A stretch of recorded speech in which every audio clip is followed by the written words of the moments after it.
네, 편히 해주시 기 바랍니다. 예수 그리스도 이름으로 하나님 말씀 증거하겠습니다. 오늘 시간 우리 하나님께서 주시는 말씀 룻기서 2장에 있는 말씀을 함께 보도록 하겠습니다.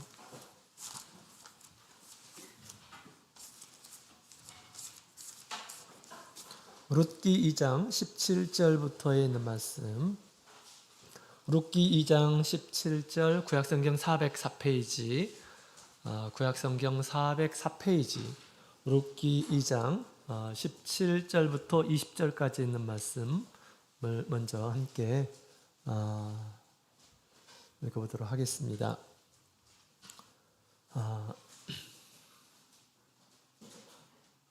자, 같이 읽어보도록 하겠습니다. 17절 시작. 룻이 밭에서 저녁까지 줍고 그 주운 것을 떠니 보리가 한 에바쯤 되는지라 그것을 가지고 성읍에 들어가서 시모에게 그 주운 것을 보이고 그 배불리 먹고 남긴 것을 내어 시모에게 드리매 시모가 그에게 이르되 오늘 어디서 주었느냐 어디서 일을 하였느냐 너를 돌아본 자에게 복이 있기를 원하노라. 룻이 누구에게서 일한 것을 시모에게 알게 하여 가로되 오늘 일하게 한 사람의 이름은 보아스니이다. 나오미가 자부에게 이르되 여호와의 복이 그에게 있기를 원하노라. 그가 생존한 자와 사망한 자에게 은혜 베풀기를 그치지 아니하도다. 나오미가 또 그에게 이르되 그 사람은 우리의 근족이니 우리 기업을 물을 자 중 하나니라. 아멘. 할렐루야. 네, 반갑습니다. 오늘 우리 하나님 말씀을 사모하는 마음으로 이곳에 참여하는 우리 모든 성도님들에게 큰 은혜가 함께하기를 원합니다. 주님께서 진리의 말씀 깨닫게 해주시고 그 진리의 말씀으로 자기 자신을 지키고 또 세상에서 말씀으로 승리하며 사시는 우리 모든 성도님들이 되시기를 원합니다. 자, 우리가 교회 예표에 대해서 함께 배우고 있는데요. 우리 지난 시간에 라합의 집에 대해서 함께 살펴보았습니다. 라합의 집은 교회를 예표한다라고 그렇게 말씀을 드렸죠. 여리고에 하나님의 심판이 임하게 될 때 유일하게 이 라합의 집이 구원을 얻은 그런 곳이었습니다. 이처럼 우리 말세 온 세상에 우리 하나님께서 심판하러 이 세상에 다시 오시게 될 겁니다.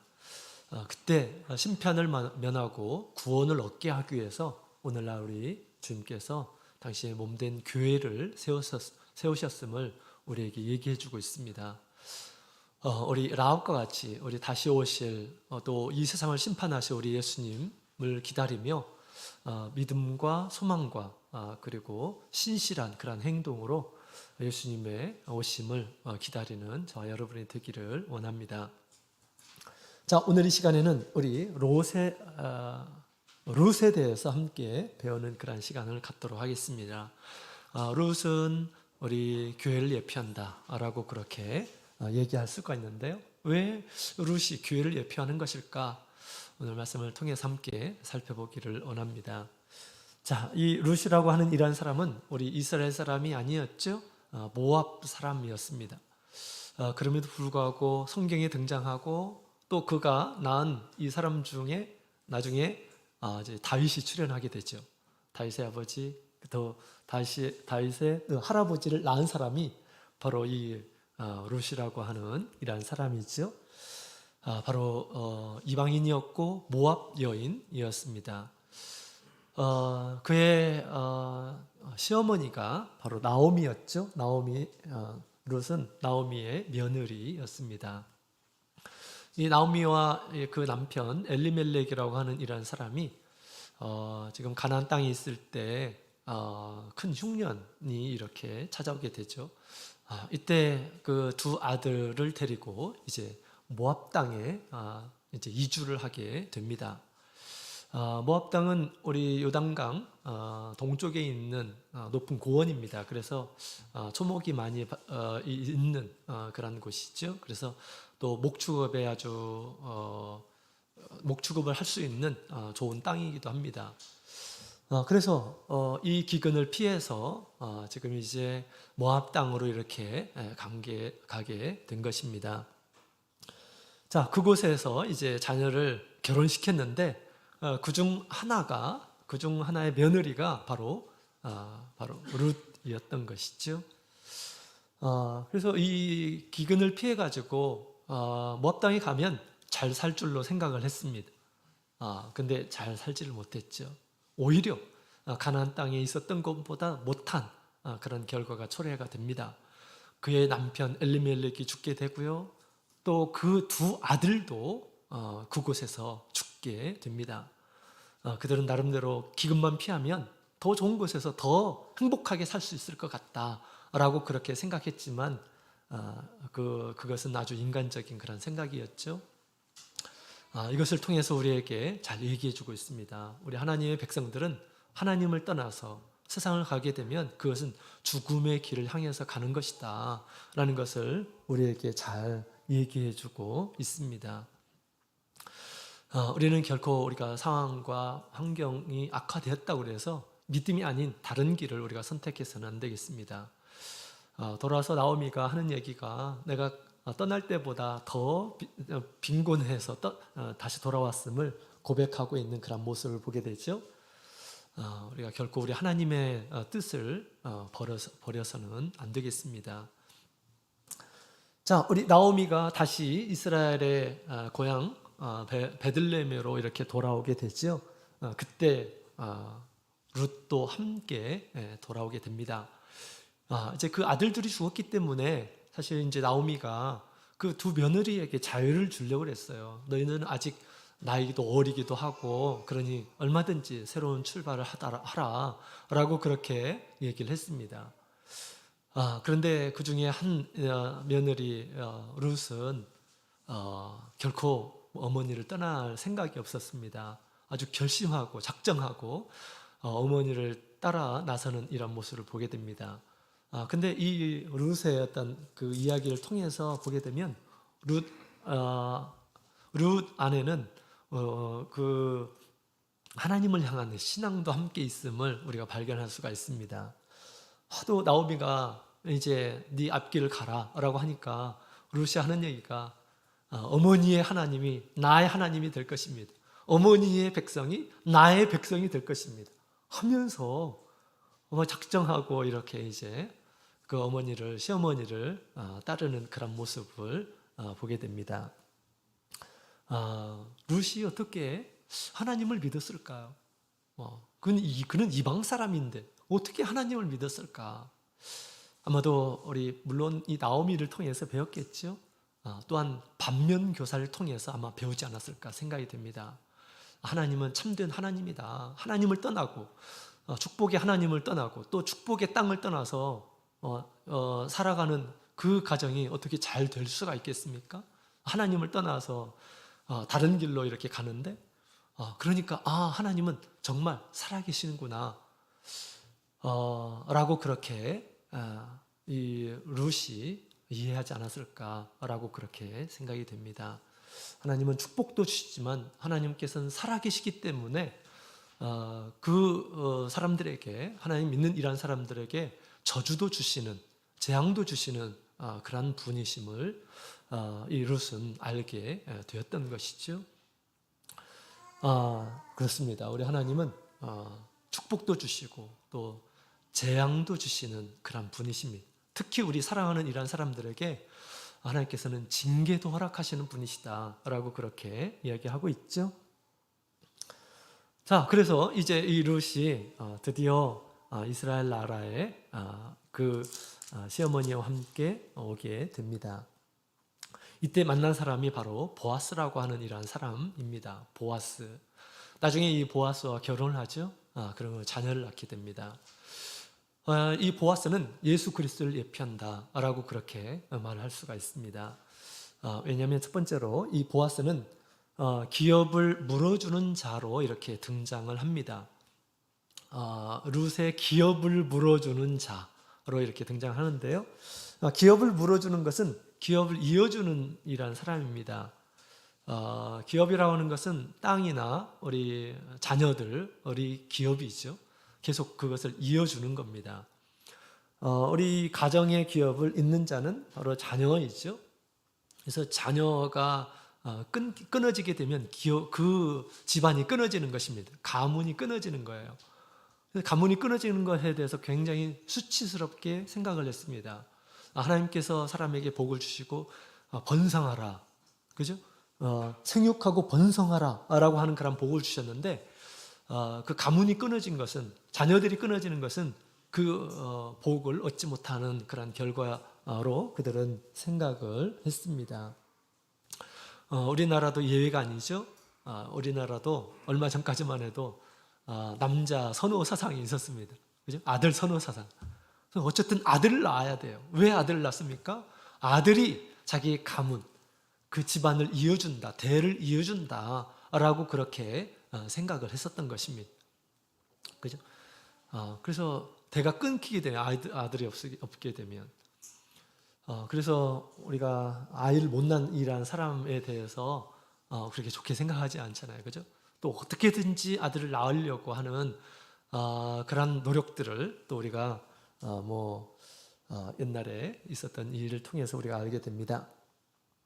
자, 그런데 이스라엘 나라에는 이 대를 잇는 것을 너무 하나님께서 중요하게 생각하시고, 그래서 율법에도 이 말씀이 있어요. 대를 잇도록 하는. 결혼을 해가지고 지금 이제 자녀를 낳아서 대를 잇는 건데, 남편이 자녀를 낳지도 못하고 죽는 그런 상황에서 어떻게 됩니까? 이제 대가 끊어지겠죠. 그 가정의 대가 끊어지겠죠. 그때 우리 하나님께서 율법을 통해서 이제 말씀을 하시는데요. 민수기 25장 5절부터 있는 말씀을 보게 되면, 이제 남편이 없는, 그리고 아들이 없는 그런 집안에 바로 형제들이 그 대를 잇도록, 기업을 잇도록, 기업을 물도록 그렇게 이제 하나님께서 말씀을 통해서, 율법을 통해서 말씀해 주셨습니다. 근데 형제들이 없다. 그럴 것 같으면 어떻게 될까요? 형제들이 없으면 가까운 친족이 대를 이어줘야 된다라고 그렇게 하나님께서 율법을 통해서 말씀하셨고요. 내가 가까운 친족으로서 그것을 책임을 져야 되는데, 내가 책임지는 것은 자율로 하나님께서 말씀하셨는데, 그 책임을 감당하지 못하는 이러한 사람은, 잊지 못하는 이러한 사람들은 수치를 주도록 그렇게 율법을 통해서 얘기해 주셨습니다. 자, 그래서 이 기업을 잇는 것은 굉장히 중요한 일이다라는 것을 모든 일한 사람들이 알고 있고, 또 율법을 통해서도 하나님께서 잇도록 그렇게 하신 것입니다. 그래서 결혼해서 할 일은 뭐냐? 중요한 할 일은 또 뭐냐면, 자녀를 낳아가지고 대를 잇는 것이 중요한 일입니다. 그 대를 이어서 누구를 보도록 합니까? 이제 우리를 구원하신 예수 그리스도를 보도록 하는 것이 이 결혼에서 굉장히 중요한 일임을 우리에게 가르쳐주고 있습니다. 그래서 대가 끊어지는 것은 마치 생명이 끊어지는 것 같은, 그죠? 그 가문의 어떤 생명이 끊어지는 것 같은 그런 모습이 되는 거죠. 자, 그래서 이제 지금 룻은 그 남편이 없죠. 그 다음에 그 형제도 없습니다. 둘이 있었는데 그 둘 다 모압에서 죽었잖아요. 그죠? 그러면서 이제 오고 나서 이제 보아스를 만나게 됩니다. 보아스는 누구냐? 바로 이제 나오미가 얘기한 것처럼 내 기업을 물을 자 중에 하나다.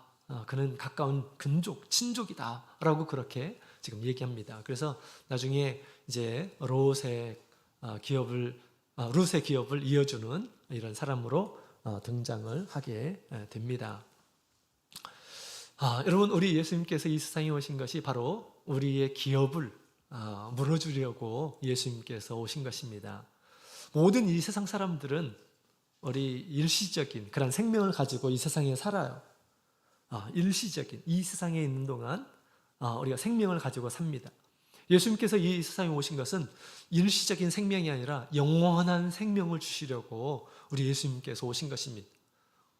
우리의 생명이 끊이지 않고 계속해서 기업을 얻도록 하는 것입니다. 어디에서 기업을 얻습니까? 천국에서 기업을 얻죠. 천국에 들어가는 일하는 사람들은 영원히 죽지를 않습니다. 영원한 기업을 얻는 거예요. 그래서 예수님께서 이 세상에 오신 것은 영원한 기업을 주시려고 우리 예수님께서 이 세상에 오신 것인데, 마치 룻에게 있어서 우리 보아스와 같은 그런 존재임을 우리가 알 수가 있습니다. 자, 그 다음에 또 우리 이 보아스를 보게 되면, 보아스의 모습, 룻기에서 보아스를 보게 되면 정말 없어서는 안 될 너무너무 중요한 등장인물입니다. 룻이 참 훌륭하죠. 나오미도 어떻게 보면 참 믿음이 있는 이란 사람입니다. 자신의 이 하나님의 재앙을 믿음으로 고백하고 회개하는 이런 사람. 쉽게 자기의 어떤 잘못을 뉘우치고 회개하고 돌이키고 하지 않습니다. 부끄러운 일이거든요. 그러나 나오미는 그렇지 않습니다. 이 모든 것들이 하나님께서 나에게 주신 거다라고 그렇게 이야기를 하죠. 참 믿음 있는 이란 사람이었습니다. 그 다음에 룻도 참 소망이 가득한 이란 사람이죠. 그러나 보아스가 출연하지 않았다면 어떻게 됐을까요? 이 룻기에서 보아스가 없어서는 큰일 납니다. 보아스가 있기 때문에 아주 해피엔딩으로 끝나는 그런 모습을 보게 됩니다. 보아스에 대해서 우리 성경에 이렇게 얘기하죠. 룻기 2장 1절에 있는 말씀을 보게 되면 보아스를 소개할 때 유력한 자로 이렇게 소개를 하고 있습니다. 유력한 자, 힘이 아주 있는 자, 그죠? 강한 능력이 있는 자, 재물이 됐든 뭐가 됐든 땅도 있고, 그죠? 풍족한 이러한 사람이었습니다. 또 그 뒤에 있는 말씀들을 보게 되면 참 아름다운 성품을 잘 보여주고 있어요. 그래서 보아스는 힘도 있고 재력도 있고 그 지방에서 강한 어떤 영향력을 이렇게 행사하고 또 그 언행을 보게 되면 성숙한 이런 모습을 이렇게 잘 보여주고 있습니다. 자기의 그 품꾼들과 또 우리 사환들, 종들, 그 집의 종들에게도 복을 빌어주고 또 긍휼을 베풀어 줘야 할 이런 사람들에게 긍휼을 베풀어 주고, 그렇죠? 그다음에 아주 자기가 감당해야 할 그런 책임은 마땅히 어떤 헌신도 피하지 않고 그것을 감당하는 그런 모습을 보게 됩니다. 여러분, 우리 지금 기업 부르는 그 일이 그게 쉬운 것이 아닙니다. 모든 것을 다 내어줘야 되는 것이죠. 한 가정의 기업을 물어주는 것은 아이를 낳도록 하고 그 다음에 그가 성장하기까지 다 이게 돌봐줘야 되는 것입니다. 그래서 그 책임이 너무너무 많은 거예요. 나에게는 별로 상관이 없는 것입니다. 자신에게 유익한 것이 아니에요. 자기는 자기의 가정이 있잖아요. 근데 한 가정을 전폭적으로 지원해주고 해야 된다라는 거예요. 돌봐주고 해야 된다라는 것입니다. 그래서 이제 룻기 저 뒤에 있는 말씀을 보게 되면 가까운 친족이 있었는데, 뭐 보아스보다 더 가까운 친족이 있었는데, 나는 기업 물지 않을 거다라고 그렇게 얘기하지. 근데 보아스는 어떻습니까? 아주 책임감이 너무너무 강한 이라는 사람이었습니다. 그렇죠? 그래서 보게 되면 정말 너무 훌륭한 그런 인품을 가진 이런 사람으로 등장을 하게 됩니다. 이것은 마치 우리 예수님의 모습을 보는 것 같습니다. 우리 예수님은 어떤 분이실까요? 예수님은 하나님의 아들로, 권세 있는 아들로 이 세상에 오셨죠. 그 다음에 아주 죄인을 불쌍히 여기는 그런 마음을 품고 우리 주님께서 오셨습니다. 또한 우리 하나님께서 맡기신 일을 한다면 그 선한 일에 목숨을 다해서 충성하는 그런 모습을 우리에게 잘 보여주고 있습니다. 그래서 보아스는 우리 예수님을 예표하는 그런 인물임을 우리에게 가르쳐주고 있습니다. 자, 그러면 이제 룻에 대해서 함께 말씀을 나누도록 하겠습니다. 룻은 교회를 예표한다라고 그렇게 말씀을 드렸죠. 룻은 모든 이방인을 이렇게 상징합니다. 우리 이방인은 우리 하나님께서 약속하신 기업이 없습니다. 하나님께서 이방인들에게 약속하시고 하는 것이 전혀 없죠. 특히 우리 룻이라고 하는 이란 사람은 모압 사람입니다. 모압 사람. 모압 사람에 대해서는 하나님께서 특별히 율법에 이런 말씀이 있어요. 우리 신명기에서 23장 신명기서 23장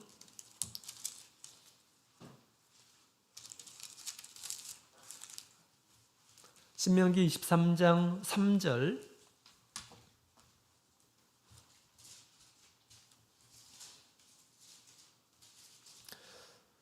신명기서 23장 3절 말씀 함께 읽어보도록 하겠습니다.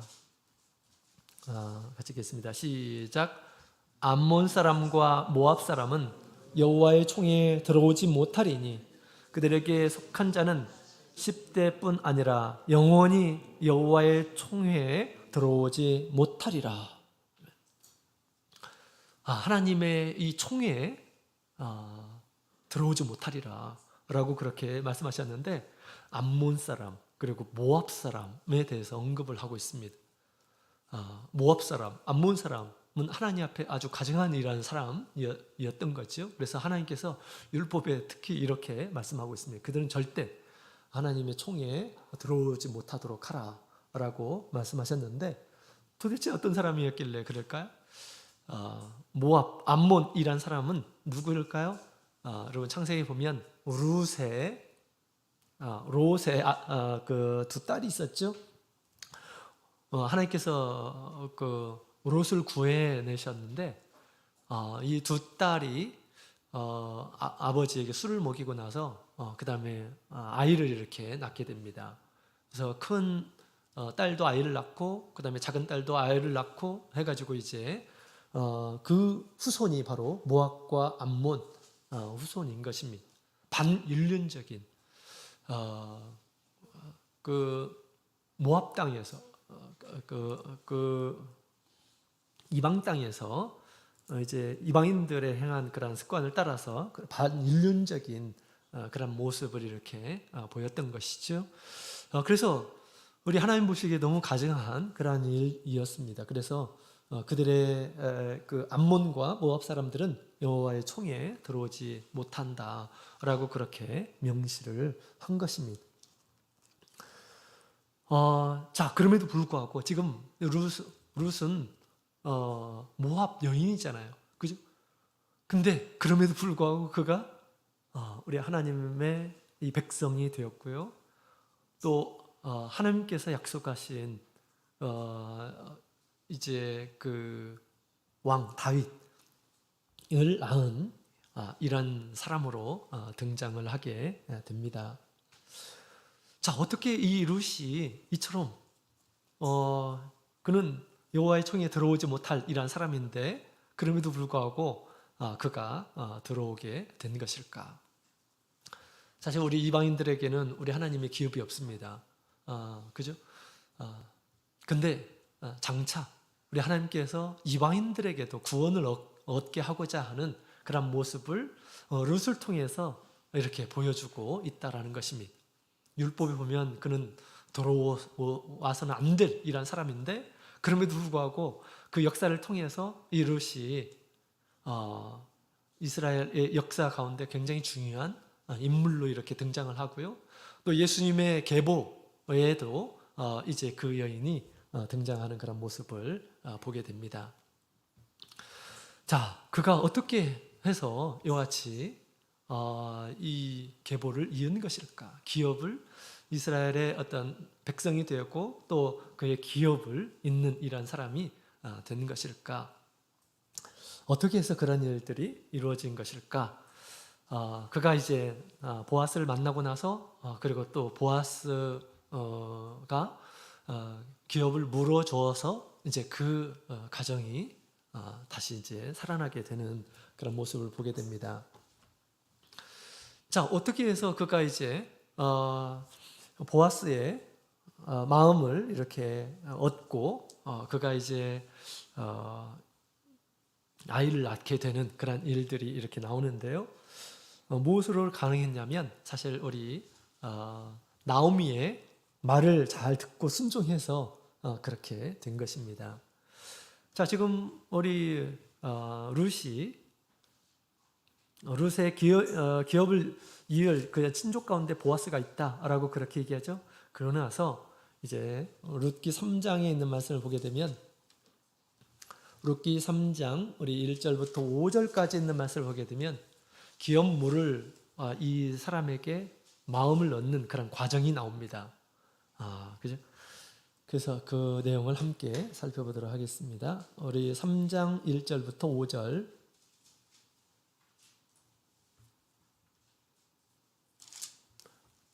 3장 1절부터 5절까지 있는 말씀 같이 읽어보겠습니다. 시작. 룻의 시모 나오미가 그에게 이르되 내 딸아 내가 너를 위하여 안식할 곳을 구하여 너로 복되게 하여야 하지 않겠느냐. 내가 함께하던 시녀들은 둔 보아스는 우리의 친족이 아니냐. 그가 오늘 밤에 타작마당에서 보리를 까불리라.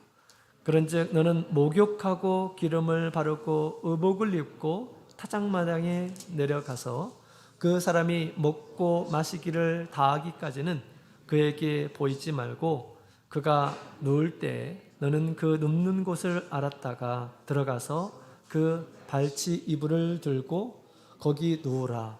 그가 너의 할 일을 내게 구하리라.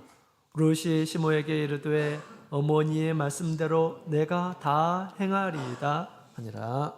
아멘. 기업을 이룰 수 있는 방법을 지금 이제 나오미가 이야기를 하죠. 그 이야기대로 이렇게 하게 됩니다. 그죠? 그래서 마침내 이제 기업을 잇는 그런 장면이 나오죠. 그래서 그 당부한 그런 이야기를 잘 들어서 남편들 사람을 만나게 되었고요. 그 다음에 이제 밤에 타작마당에서 이제 밤에 이제 보아스가 룻을 이제 그 발견을 하게 되죠. 이때 이 룻이 그런 얘기를 합니다. 당신의 옷자락으로 시녀를 덮으소서라고 그렇게 이야기합니다. 나를 취해달라라고 그렇게 얘기하죠. 당신은 나의 기업을 물을 분이십니다 라고 그렇게 얘기하면서 자비를 지금 구하고 있는 것입니다. 그래서 이제 우리 참 보아스가 아주 현명한 이란 사람이었죠. 그래서 더 가까운 친족이 있는데 더 가까운 친족에게 기업을 물을 것인지 확인해보고 그렇지 않으면 내가 그 일들을 하겠다라고 그렇게 이야기를 합니다. 그러고 나서 이제 그를 취하는 그런 모습을 보게 됩니다. 그래서 이 룻이 마침내 기업을 잇는 그런 모습을 보게 됩니다. 이방인은 우리 하나님과 상관이 없는 이러한 사람입니다. 그죠? 그럼에도 불구하고 기업을 이은 하나님의 나라에서 기업을 잇는 이러한 사람이 되었던 거죠. 우리는 본래 이방인이었습니다. 그죠? 하나님과 상관없는 아무런 소망이 없는 이런 사람입니다. 죄 가운데서 태어나서 죄를 행하다가 죽어서 마지막에 하나님 앞에 죄의 심판을 받아서 영원히 하나님과 이제 단절되고 끊어지고 이제 하나님과 완전히 상관없는 이런 사람이 되는 것이 우리 인생의 대부분의 모든 인생의 운명이었습니다. 죄 가운데서 태어난 이런 사람들의 운명이죠. 어떤 사람들은 그런 얘기합니다. 이순신은 국가를 위해서 이렇게 많이 헌신하고 그런 사람, 또 착하게 산 이런 사람들도 왜 지옥에 가야 됩니까? 이렇게 얘기하는 사람도 있습니다. 그것이 우리 운명이다라는 것입니다. 죄인의 운명이에요. 모든 사람들이 그런 것입니다. 그죠? 모든 사람들이 그런 거예요. 죄 가운데서 태어났다가 이 세상에서 하나님이 어떤 분인지도 모르면서 양심을 어기고 율법이 없는 이런 사람들은 양심이 그의 법이 된다 이렇게 얘기하죠. 양심을 어기면서 살고 그러다가 죽고 하나님의 심판을 받아서 영원한 형벌을 받는 것이 우리 모든 사람들의 운명이었습니다. 거기서 이제 끝나는 것이죠. 끝이라고 한다면 우리의 생명이 끝나는 것은 아니고요. 하나님의 어떤 생명하고 완전히 이제 단절을 된 그런 상태가 된다라는 것입니다. 아무런 긍휼도 받지 못하는 이제 형벌만이 있는 그런 세상에 가게 될 것임을 성경은 이야기하고 있습니다. 그러나 이방인인 우리가 이렇게 기업을 이룰 수 있다는 것이 얼마나 복된지를 모릅니다. 어떻게 해서 우리가 이렇게 기업을 모을 수가 있는 것인가? 우리가 어떻게 해서 영원한 그런 생명을 얻을 수가 있게 되는가라는 것을 룻기를 통해서 우리에게 미리 보여주고 있다라는 것입니다. 예수님께서 우리에게 영원한 이 영생을 주시려고 이 세상에 오신 것이죠. 그래서 우리 예수님의 복음을 잘 듣고 순종하는 자가 마지막에 그 기업을 얻을 수가 있게 됩니다. 조금 더 구체적으로 지금 이 나오미가 보아스 기업 물을 자를 만날 때 어떻게 준비를 해야 될 것임을 상세하게 얘기를 해주고 있습니다. 이것은 또 우리에게 너무나 귀한 영적인 교훈을 우리에게 주고 있습니다. 지금 이제 타작 마당에서 보리를 까불 때, 그러니까 타작을 하고 있을 때입니다. 타작을 하고 있을 때, 그때 이제 내가 잘 준비를 해서 그에게 나가라라고 그렇게 이야기를 하고 있습니다. 타작마당이 있죠. 그래서 타작마당, 우리 모든 일한 사람들, 세상 모든 일한 사람들이 우리 하나님의 심판 때 타작마당에 이제 펼쳐지게 될 것입니다. 그 타작마당에서 알곡으로 있는 일한 사람들은 구원을 얻게 되고요. 쭉정이로 남아 있는 일한 사람들은 이제 구원을 받지 못하게 될 것입니다. 구원을 받는 일한 사람들은 이제 기업을 이어서 영원한 생명을 얻게 될 것입니다. 예수님께서 오시는 그 날이 사실은 타작마당이 될 것입니다. 그 타작마당에 우리 룻이 어떤 모습으로 그 보아스에게 나갔을까요? 이 나오미가 아주 자세하게 그에게 이렇게 준비하도록 가르쳐 줍니다. 우리도 반드시 우리 예수님 앞에 구원을 얻기 위해서는 이와 같은 준비가 필요하죠. 자, 그러면 우리 3절에 있는 말씀을 같이 다시 한번 보도록 하겠습니다. 3절 같이 읽어보겠습니다. 시작. 그런즉 너는 목욕하고 기름을 바르고 의복을 입고 타작마당에 내려가서 그 사람이 먹고 마시기를 다하기까지는 그에게 보이지 말고. 아멘. 자, 여기 보면 세 가지를 준비하도록 얘기하죠. 보아스를 만나러 갈 때 반드시 갖춰야 될 것을 얘기를 합니다.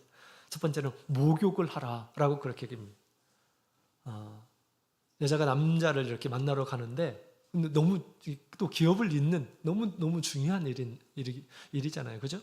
보통 만남이 아닙니다. 그렇기 때문에 깨끗하게 하고 정결하게 하고 나가라라고 그렇게 지금 이야기를 하고 있는 것입니다.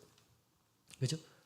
자, 이와 같이 우리 이방인인 사람들이 우리 예수 앞에 기업을 얻기 위해서는 어떻게 해야 될까요? 우리 겉모습이 깨끗한 것이 아니라 우리 속모습이 깨끗해야 되겠죠. 그죠? 그래서 우리 룻이 마치 깨끗하게 목욕을 하듯이 우리 반드시 우리 하나님 앞에 목욕하는 자가 구원을 얻게 됩니다. 자기의 죄, 자기의 어떤 허물을 회개하고 깨끗이 청산해야 한다라는 것입니다. 이것 없이 우리 하나님 앞에 설 수 있을까요? 하나님께 형벌만 받을 뿐인 거죠. 그죠? 우리의 죄와 허물 깨끗하게 씻어내지 않는다면 어떻게 우리가 하나님께 하나님께서 예배하신 좋은 곳에 갈 수가 있겠습니까? 축복을 얻을 수가 있겠습니까? 축복은 고사하고 형벌을 받겠죠. 그래서 예수님이 오실 때 심판 때에 이제 책이 두 종류가 있을 것임을 얘기하고 있습니다. 첫 번째로는 생명의 책이 있고요. 그 다음에 많은 책들이 있다라고 그렇게 계시록이 얘기하고 있죠. 그 책들에 기록된 일한 사람들 자신의 이 세상에서 행한 모든 일을 따라서 벌을 받게 될 것이다 라고 그렇게 이야기를 하고 있는 것입니다. 그래서 자기의 죄와 허물을 씻지 않는 일한 사람들은 결코 기업을 얻을 수 없음을 얘기해 주고 있는 것입니다. 이것은 우리 예수님의 보혈을 힘입어서 깨끗이 돼야 함을 우리에게 지금 얘기해 주고 있습니다. 그래서 첫 번째로는 우리가 세례를 받아서 과거의 모든 죄들을 청산을 해야 됩니다. 그렇죠? 세례를 받고 예수님의 보혈로 세례를 받고 우리의 죄가 깨끗해져야 한다라는 것입니다. 근데 예수님의 보혈은 그때만 필요한 것이 아니죠. 우리가 세례를 받고 하나님의 자녀로 거듭나서 또 다시 범죄하고 또다시 범죄하고 하나님의 말씀을 어기고 또 내 양심의 법을 어기고 의를 행하지 않고, 그죠? 선을 알면서도 행하지 않고 이런 것들도 다 성경에서는 죄임을 얘기해 주고 있습니다. 우리 율법보다 더 우리 예수님께서는 엄격하게 이 법을 말씀해 주셨습니다.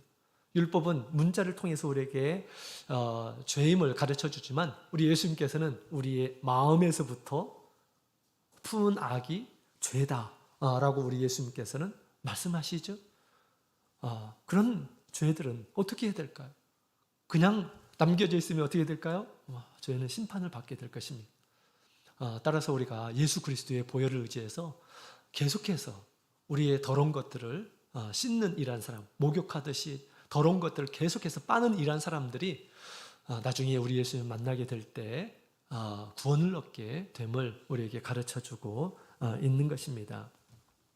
당연히 우리 세례를 받아야 되죠. 우리 세례를 성경적인 세례, 우리 예수 그리스도의 이름으로 고개를 숙이고 온몸이 침례를 받는 그러한 세례를 받아야 되겠죠. 또한 우리가 계속해서 죄와 싸우고 죄를 이기고 또 죄를 깨끗이 하고 하는 이러한 노력들이 반드시 있어야 될 것임을 얘기해 주고 있습니다. 죄를 가지고는 우리 거룩한 하나님 앞에서 설 수가 없습니다. 그래서 예수님 앞에 서기 전에 나의 모든 더러운 것들을 깨끗이 하는 일들을 끊임없이 해야겠습니다. 자, 그 다음에 두 번째로 기름을 바르고 라고 그렇게 얘기하죠. 너는 목욕을 하고 기름을 바르라 라고 그렇게 얘기합니다. 그래서 기름 하면 늘 저희 할머니가 이렇게 생각납니다. 저희 할머니가 옛날에 누군가를 만나러 갈 때는 꼭 기름, 아주까리 기름 해가지고 이렇게 다 머리 이렇게 단정하게 하고 이렇게 가시더라고요. 냄새도 은은하게 나고 그 다음에 단정한 그런 모습으로 사람을 만나는 그런 모습을 이렇게 보아왔습니다.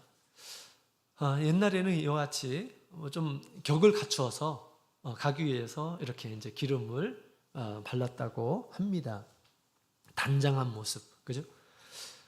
이렇게 기름을 바르듯이 우리 하나님 앞에 설 때는 우리 기름을 바르듯이 단정한 모습, 영적으로 건강한 모습을 갖추고 나가야 된다라는 것입니다. 그죠? 이것은 무엇을 얘기합니까? 이것은 우리 성령의 기름 부음 받는 것, 성령의 기름 부음 받는 것, 또 성령의 충만한 그런 모습을 우리에게 지금 가르쳐주고 있는 것입니다. 여러분, 천국은 우리의 힘으로 가는 것이 아니죠. 우리 의지로, 우리의 지식으로 가는 것도 아닙니다. 천국은 성령께서 이끌어 주셔야지 가게 되는 것이죠. 성령께서 우리의 마음을 움직여 주시고 감동해 주시고 내가 할 수 없는 것들을 성령의 능력, 성령의 감동으로 이끌림을 받아서 내가 할 수 없는 것들을 하게 되고 하나님 앞에 건강한 그런 모습으로 우리가 하나님 앞에 가게 되는 것입니다. 성령의 인도하심이 없다고 한다면 우리는 결코 그 천국에 가기가 힘들어요. 그래서 우리가 반드시 성령의 충만함을 늘 구하는 이러한 사람이 되어야 합니다. 성령이 충만하게 될 때 나의 모습이 점점점 속사람이 아름답게 되고요. 속사람이 능력으로 힘을 얻게 되고 죄와 싸워서 이기는 이러한 사람들이 되고 그렇게 됩니다. 또 하나님의 선하신 뜻을 분명히 더욱 깨닫게 되고 인도하심을 받게 되는 것이죠. 그래서 점점점 더욱 성령이 충만함으로 하나님 앞에서 아름다운 모습으로 변화되게 될 때 우리 예수님 앞에서 아름다운 모습으로 구원을 얻게 되는 것이죠. 자, 그래서 우리 기름을 발라야 합니다. 그 다음에 세 번째로는 의복을 입고 타작마당에 내려가라 라고 그렇게 얘기합니다. 당연히 벌거벗고 가면 안 되겠죠. 그죠? 의복을. 비록 밤이지만 의복을 다 갖추고 나가야지 되는 것이죠. 그냥 의복은 아닐 것입니다. 그죠?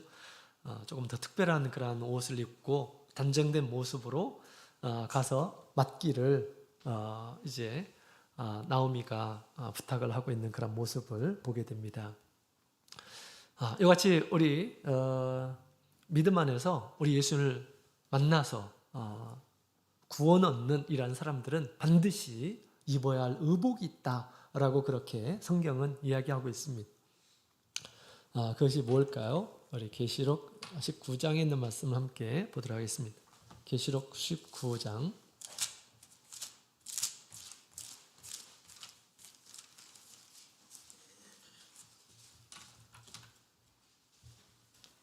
계시록 19장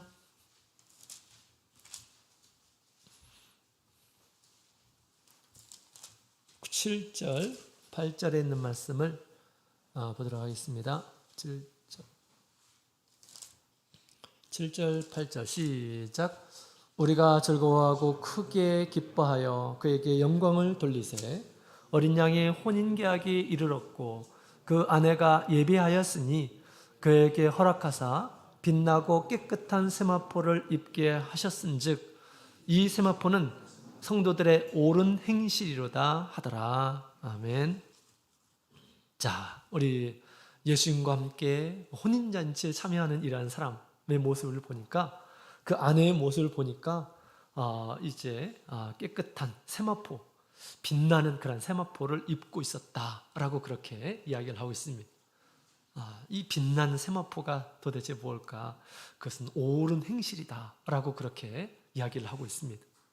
옛날 한 모친께서 꿈을 꾸셨는데 어떤 꿈을 꿨냐면 갑자기 자기가 잠을 자는데 예수님이 오신다라는 그런 이야기를 들었답니다. 그래가지고 자기가 장롱을 찾더래요. 장롱에 딱 문을 딱 열어보니까 흰 옷이 있더라는 것입니다. 자기가 흰 옷을 이렇게 입었대요. 딱 입는 순간 자기가 공중으로 쭉 이끌려 가지다라는 것입니다. 그 옷을 딱 입는 순간. 그런 꿈 얘기를 이렇게 이 모친께서 하시더라고요. 그래가지고 이 꿈이 뭐냐고 이렇게 물어보더라고요. 그래서 마음을 준비하시라고. 이분이 좀 아프신 가운데 있었습니다. 그래서 모친이신데 예수님께서 곧 이끌어 가실 것 같다고 이렇게 제가 말씀을 드렸어요. 그래서 얼마 안 있어서 정말 돌아가셨는데 이분은 정말 혼자 믿음 생활하는 가운데 늘 마음을 하나님께 두면서 교회에 오는 것이 그분의 가장 큰 소망이자 기쁨이고 했습니다. 또 교회에서 하는 모든 일에 늘 이렇게 참여하기를 좋아하시고 나이가 들었지만 봉사하는 것을 기뻐하시고 이런 아주 소녀 같은 이런 분이셨습니다. 그래서 그 얘기를 하더라고요. 하나님께서 그분이 교회에서 했던 모든 일들을 그렇게 귀하게 받으셨구나 라는 그런 생각을 이렇게 갖게 되었습니다. 하나님께서 부르신다는데 이제 그 옷을 입고 올라가는데 그게 무슨 의미겠습니까? 하나님께서 부르신다라는 것이겠죠. 그죠? 당연히. 그래서 안심하고 또 믿음으로 소망 가운데 주님의 부르심을 준비하도록 그렇게 이야기를 했습니다. 자, 여러분 우리가 다른 것들 우리가 지금 갖추고 있죠. 늘 목욕하고 우리가 하나님 앞에 회개의 삶을 살고 또 성령의 충만함을 구하면서 더 분명히 하나님의 뜻을 깨닫게 도와주시고 성령의 감동과 성령의 능력을 통해서 내가 할 수 없는 일들을 할 수 있도록 악한 가운데서 우리가 세상에서 살 수 있도록 이겨낼 수 있도록 우리가 구하고 있습니다. 뿐만 아니라 거기에 우리 하나님 앞에 보시기에 선한 행실을 꼭 반드시 가져야 된다라는 것을 얘기해 주고 있습니다. 예수님께서도 그 말씀을 하셨죠. 마태복음 22장에 있는 말씀을 보게 되면 아들의 혼인잔치에 많은 사람을 청했어요. 청했는데 청한 사람들은 오지를 않았어요. 그래가지고 지금 그 사원들에게 아무나 다 데리고 오라 라고 그렇게 얘기하죠. 만나는 모든 사람들을 다 데리고 오라 했습니다. 그래서 물론 청한 사람들은 유대인들을 가리켜서 얘기하죠. 하나님께서 그들에게 정말 하나님의 거룩한 나라를 주시려고 하나님께서 사실은 그들을 선택한 것임을 얘기해 주고 있습니다. 그러나 그들은 그것을 거부했어요. 그래서 하나님께서 만나는 모든 사람들을 다 데려오라. 만나는 모든 사람들은 뭡니까? 청함받지 못한 이러한 사람들, 다시 말해서 이방인들을 가리켜서 얘기하고 있습니다. 근데 이제 잔치에 참여하긴 했습니다. 했는데 이 주인이 딱 보니까 예복을 입지 않는 이러한 사람이 있음을 보게 되었습니다. 그 아들의 잔치에 합당한 예복을 입지 않는 이러한 사람이 있음을 발견하게 되죠. 당신이 왜 예복을 갖추지 않았냐라고 이렇게 얘기하니까 유구무원하였다라고 그렇게 성경은 얘기하고 있습니다. 입이 있지만 할 말이 없었다라고 그렇게 이야기를 하고 있습니다. 나중에 뭐라고 합니까? 이를 잡아다가 어두운 데 내어 쫓으라 라고 그렇게 얘기합니다. 어두운 데 내어 쫓으라. 그 잔치에 합당한, 하나님의 자녀로서의 합당한 행실이 있음을 우리에게 잘 가르쳐주고 있습니다. 늘 우리가 하나님의 집에서 하나님의 말씀을 통해서 의의 행실을 우리가 쫓고 있죠. 이것이 사소한 것 같지만 굉장히 중요한 것입니다. 예수님 앞에 서게 될 때 예수님께서 나의 믿음을, 나의 삶을 인정하는가 인정하지 않는가 너무너무 중요한 그런 판단 기준임을 우리에게 얘기해 주고 있는 것입니다. 그래서 우리가 선한 그런 행실들을 우리가 가져야 되겠습니다. 지금 우리 룻이 얼마나 선한 그런 행실을 가졌습니까? 그는 자유의 몸이었지만 그러나 홀로 된 이 시어머니를 그냥 둘 수가 없습니다. 나이도 들고 뭐 누가 챙겨줄 사람도 없습니다. 안타까운 그런 마음을 가졌어요. 그죠? 얼마나 아름다운 마음입니다. 그러면서 이제 자기를 위해서 사는 것이 아니라 그의 어머니를 위해서 사는 이런 모습을 보게 됩니다. 그죠? 쥐약볕에서 이삭 죽기 하고, 이삭 죽기 할 때 사람들에게 막 무시당하고 멸시받고 막 얼마나 힘들겠어요. 그죠? 그러나 어머니를 위한다고 한다면 이것들도 다 내가 감당하리라 라고 그렇게 생각한 것입니다. 얼마나 선하고 아름다운 그런 모습입니까? 그죠?